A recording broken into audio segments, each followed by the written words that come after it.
اور میں وہ کیوں بہت پیتے بزم غیر میں یارب، میں وہ کیوں بہت پیتے بزم غیر میں یارب، آج ہی ہوا منظور ان کو امتحان اپنا۔ میں شراب کو کہتے ہیں، آپ کو پتہ ہے، اور بزم محفل کو کہتے ہیں، غیر یعنی کوئی اور بھی کہتے ہیں، رقیب کو بھی غیر کہتے ہیں، اور منظور آپ جانتے ہیں قبول کرنے کو کہتے ہیں۔ یعنی غالب کے اس شعر میں یہ کہنے کا مطلب ہے کہ اپنے محبوب کے بارے میں کہہ رہے ہیں کہ رقیب کی محفل میں بیٹھ کے، اصل میں یارب کا مطلب یہ ہے کہ وہ شکوہ کر رہے ہیں، اللہ تعالیٰ سے کہہ رہے ہیں کہ میں وہ کیوں بہت پیتے بزم غیر میں یارب، یعنی اگر محبوب جو ہے وہ رقیب کی محفل میں بیٹھ کے میں پیے گا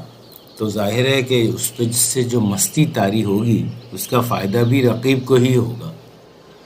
تو اگر غالب یہ دیکھ رہے ہیں کہ وہ ان کا محبوب ان کے بجائے رقیب کے ساتھ بیٹھ کے میں پی رہا ہے